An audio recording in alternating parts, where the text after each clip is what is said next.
Hey everybody, welcome to Ready Speaker, another episode with Roland DeRucci here, your host on my podcast. Today I'm going to do a little comparison review.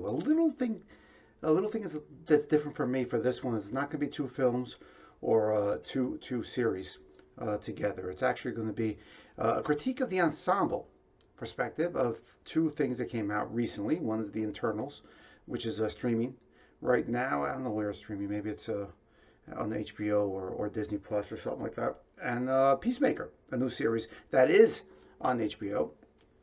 And why I'm looking at this is not because they're superhero films, but I'm really looking at the fact that they're two different kinds of ensemble pieces, and they got a lot of hype. Well, actually, one had a lot of hype, and one did not. And we'll get into that a little bit later. And we'll talk about it. First, get it off my chest right away. I'm not a huge fan of the Eternals. In Eternals, I'm reading it right here. Marvel Studios Eternals, and we can play the. Let me just play the trailer for you right now. Yeah, it's very dramatic. It's big production value. 5 years ago, Thanos erased half of the population of the universe. But the people of this planet Let's watch it. brought everyone back with a snap of a finger. The sudden return of the population provided the necessary energy for the emergence to begin.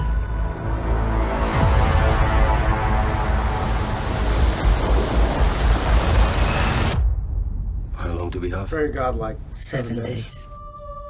6 days in a vacation. That's all you need. For what I've read in one book. We're Eternals. I didn't read that book. Not all of it.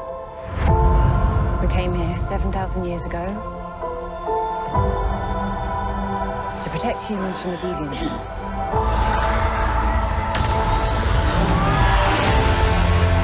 Why didn't you guys help fight Thanos? Or any war, or all the other terrible things throughout history? We were instructed not to interfere in any human conflicts unless deviants are involved. By who?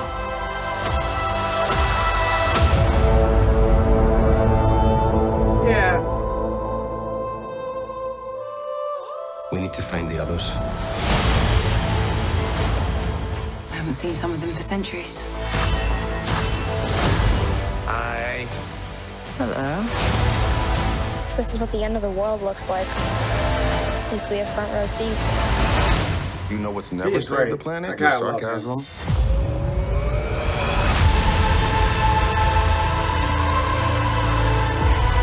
We've loved these people since the day we arrived.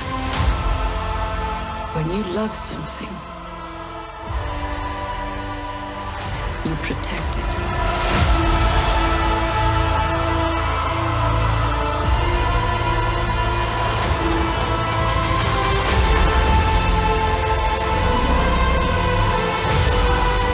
You can't protect.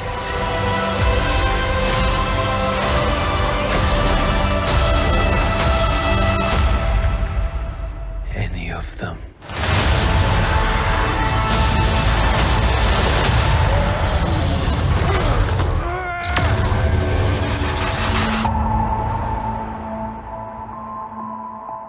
I bet you've built the perfect safe house. I mean, what's this even made of? Vibranium?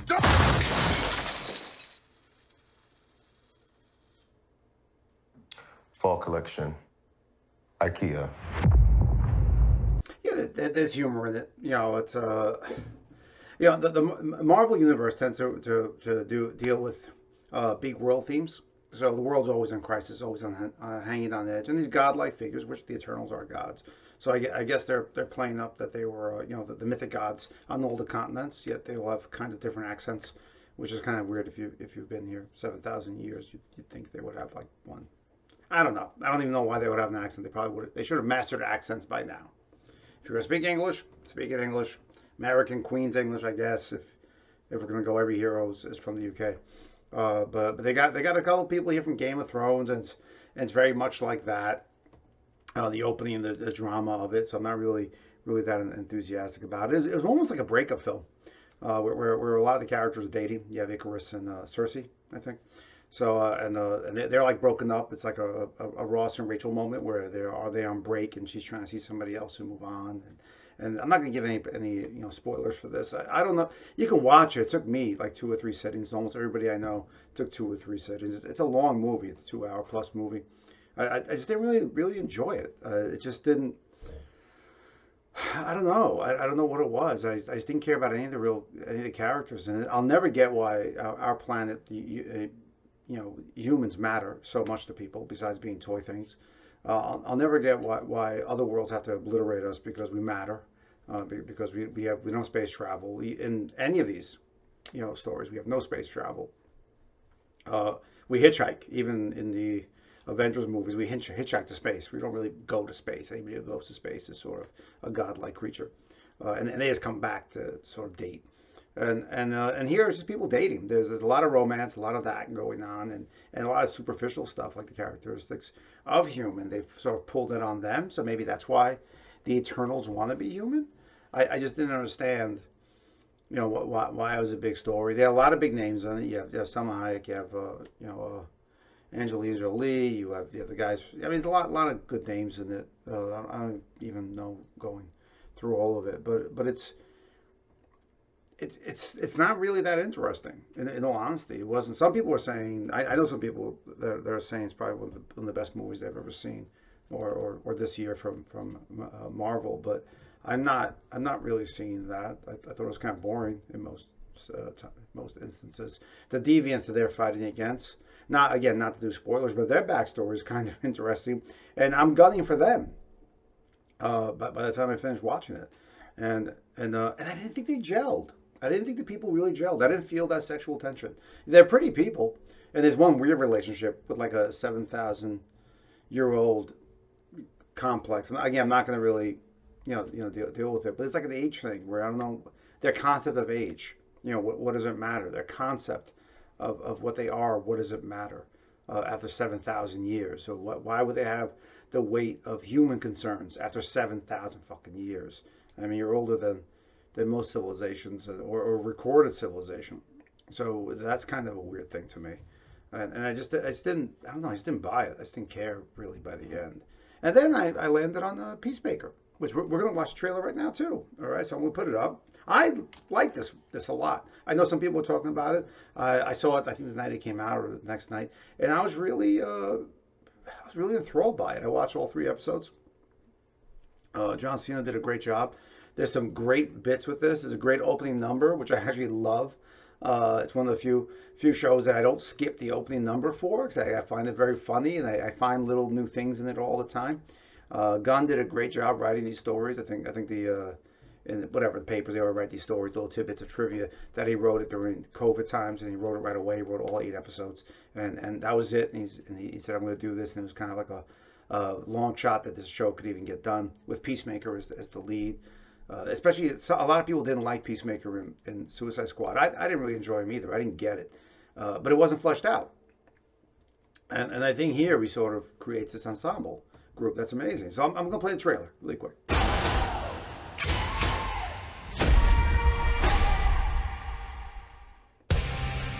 Have you ever heard of a guy named Peacemaker? No. He is a trained killer. We've got trouble. Some great with that shots in maniac. this, by the way. Go! What are you waiting for? That thing better not crap back there. Can't house train an eagle, dude. Not without stealing its soul. Hey, Dad. It's been kind of a rough go for me lately, Dad. You don't say. Somebody shot me and a building fell on me. You let somebody shoot you? It's not like I invited him to come shoot me, Dad. Pathetic. I thought you were in prison for life. Like a Wahlberg to me. I work for the government. Post office? You think they'd let me out of prison to deliver mail? I don't know. It's the first government job I could think of. I kill people for it, okay?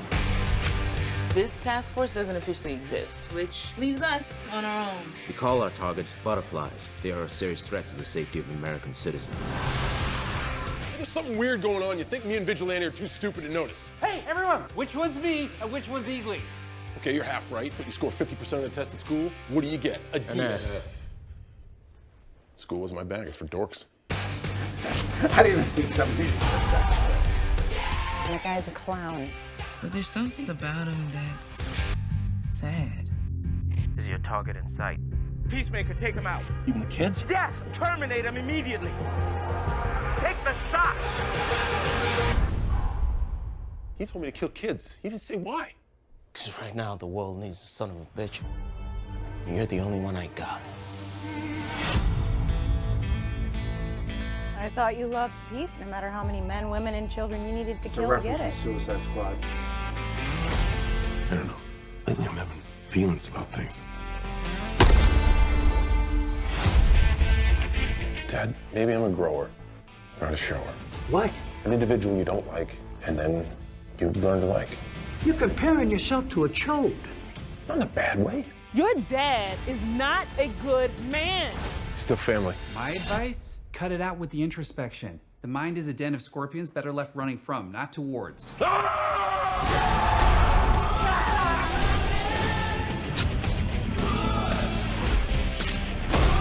just got shot at! You ever been shot at? No.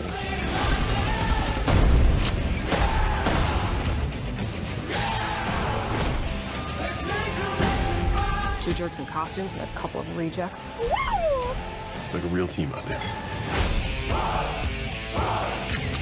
Yo, what the hell is that? It's a grenade I tied to a Russian tank shell. Why not just the grenade? Grenade blows up like 2 people. How many people does this blow up? I don't know. I invented it this morning. What? Eat peace, mother.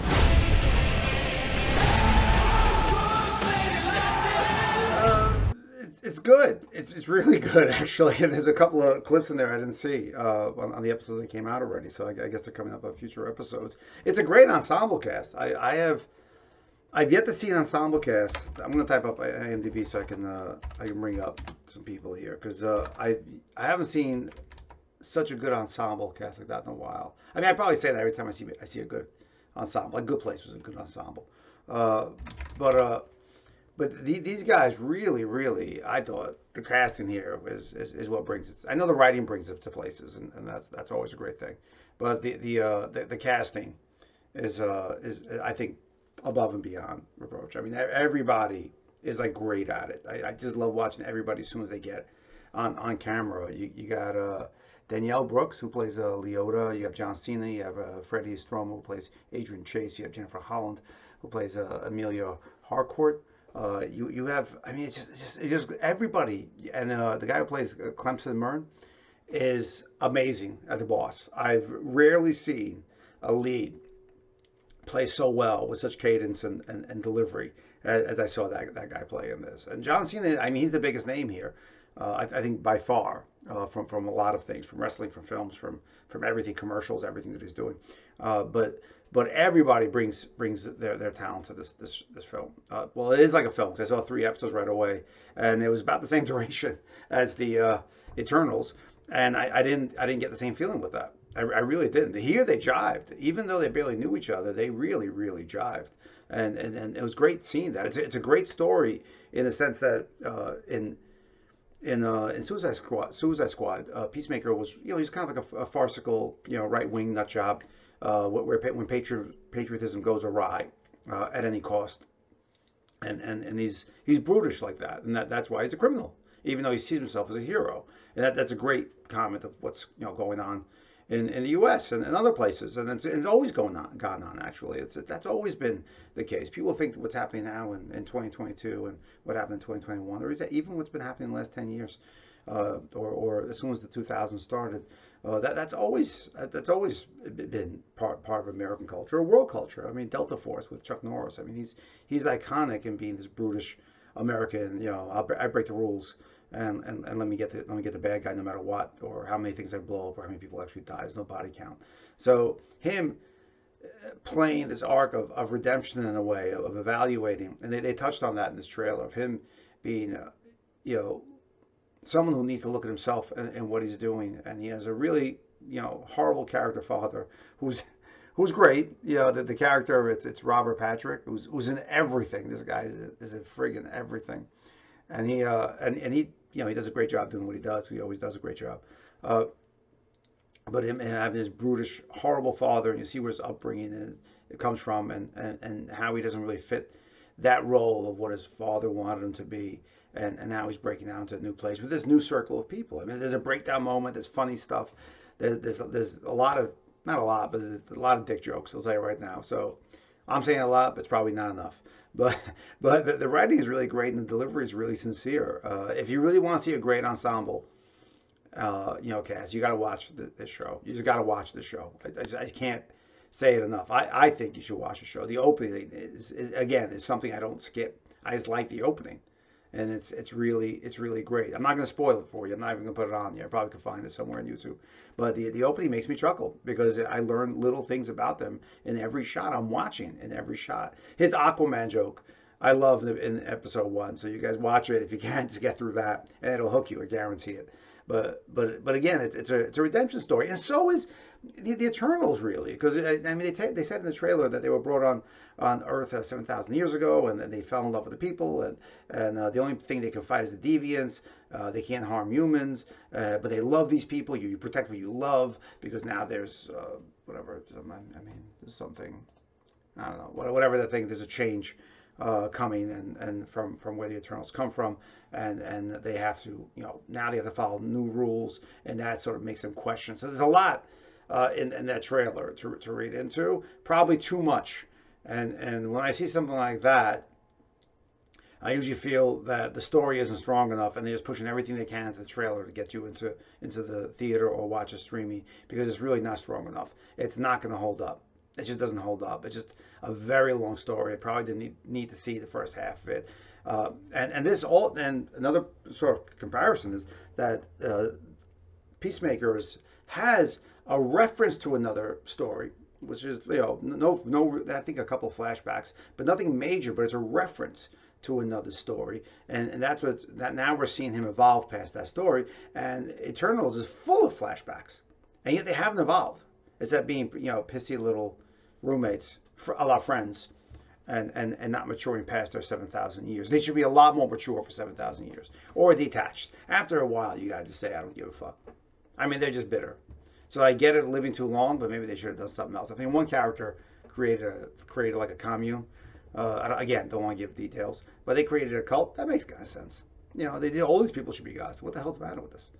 They should all be gods. No one can kill them. I mean, it's kind of nuts. Only one creature on the planet can kill them, and no one's heard about them. Yet we have superheroes all over the place. It is a world of superheroes. So I always find that very funny too. I mean, DC works in a very small world, and it does that really well. They can get gritty really well. A lot of F-bombs in Peacemaker, so do not watch it with the kids. Not kids, below a certain age, but a lot of F-bombs. And it's gritty. It's very localized. It's gritty. And I think that's what always DC has done well, is that it's been able to take, not a Paris, not a New York, not a London, but to take Metropolis, take Gotham, to take the parts of what they see as a world, and they create that world and let it be that gritty. I mean, that's like when I used to read Batman, Detective Comics, it was always like, how gritty could Gotham be? It was this gritty city, for me. And those slums and those rough parts, and the economy was never great.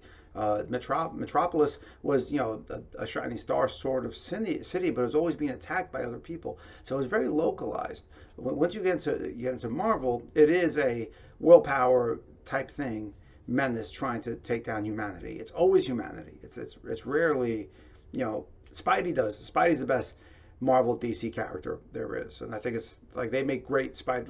Last movie I saw, I didn't see the most recent one, but the Far From Home, that was great, and it was totally a DC story. It was localized. It was really central. Didn't matter where they were. It was localized, that was a great film. I think that was really a great film. And these two, like I said, I'm comparing them. Who does an ensemble better? And I think Peacemaker is one of the best ensembles you can see right now, especially in a superhero flick. And I say flick because it is long stories. It's long form. It is not shorts. It is not episodic in the sense of a sitcom. It is a growing story, and they needed those first 3 episodes to set me up to want more. They absolutely needed to release them like that, like a movie, to really get to where I needed to go, and to extend some of those scenes in character development, so I could understand what was going on with the characters. I really needed to know that. And to make me appreciate them more. There's inner dialogues happening. There's all kinds of insecurities happening. There's fighting and squabbling and self-doubt. And there's some really great moments. And it's dark as fuck for me. For this type of film, for a superhero film, It's dark. It's dark. There are moments where you're like, oh, I can't believe they did that. Okay, all right, that's the world. They establish the worlds that they're in. They establish the rules, and they're gonna keep with that. And that's and there's moments. The moments where like, okay, I don't know. I guess that's the choice that character's got to make, and it's rough. It's not the easy moment. It's not the cliche thing. It's not indiscriminate. You find out about people, and those characters are gone. So I'm not going to say where, but there's a character you find out things about them, and they're gone right away. And that's the world that was created. It's dark, it's gritty, it's humorous, it's colorful. It's a lot of things that allows it to be so full of layers and a different kind of thing. Shot really well. The editing is great. The cuts are spot on. I didn't see a bad cut. If I did, I was just taken away by the story. I didn't notice, which is a plus. You can have a bad cut if your story's solid. If you have a bad edit, anything bad, it can blow right past you because you're so into the story. And I'm not looking for things like that. Whereas in Eternals, I probably did see a couple of bad cuts. I probably did see something where like, oh, this doesn't sound right. It looks stupid. It really looks like a film they just shot in a studio, soundstage studio, on green screen, and they never left. And that was it. Just, get the harness, got the strings, they're flying around, the superheroes. I don't care. I really didn't care. I didn't care about their motivation. They felt very immature in a lot of ways. The characters felt immature. It didn't feel like they were adults, even though they were 7,000 fucking years old. And you have people who are acting immature, like Peacemaker, yet I knew he was an adult struggling through something. I knew, even though there's jokes there, I know that there's something there. And there's a goal. Like, to me, there is a goal of where that character is going, and we're going to get there. It's just going to take 8 episodes, and I'm anxiously waiting. I think it's one of the best things you can watch out there right now. I would watch it if I was you. Watch it with friends. I watched it twice in one night. I watched it with my wife, and then I called my son down and said, "Come on, let's watch it. I want to show you something. Just watch the first 5 minutes. If you can get past the first joke sequence and not watch the full episode, I'll let you show off TV." And he sat down, and we ended up watching all 3 episodes again. And it was really good stuff. And I saw stuff I didn't see the first time. I was picking up on things, and that's a really great moment when you realize it's so rich in story, so honest in story of what it wants to be, that everything is layered deeply in it. And I commend that. I really do. When you're making films and you're doing storytelling, Gunn just did a great job with that. They got a great soundtrack. It's all these hair bands, and it's a running joke in it, but it's great. It's high energy. It's what the cuts are for. It's how they play out. It's how the characters sort of play out. It's just a different kind of world, and I think that's great too. You can't just have the standard soundtracks out there. Right? The Eternals is very Game of Thrones, sort of mythic, trying to create these bigger characters in this universe. And it's universe building, but stage 1 for over 2 fucking hours. And I mean, I don't know if I need to see that. I mean, there's a couple of moments in it that are okay, but otherwise, I just didn't give a rat's ass about what was happening. Really, I was just like, yeah, whatever. It just seemed like a bunch of children, and that's what they were to me. And I don't say that in a demeaning way. I say that in the character way of there was a lacking sense of maturity and a life lived for individuals that were 7,000 years old. I mean, the only one that was, I liked him a little bit, not a little bit. I like him a lot ever since I saw him in Atlanta. And let me see what his. Nope, not that one. There you go. IMDb. Sorry, searching. Should have been prepared, but I was not. And that is Brian Tyree Henry. I think he's great in everything I see him. I love the way he delivers a line. I love the way he exhales frustration is amazing. He has his ability to give so much with his body, with his language, and with his tone of voice. And it could be, where he's panicked. It could be where he's enamored. It can be where he's sure and confident. It can be where he's at a loss for what to say.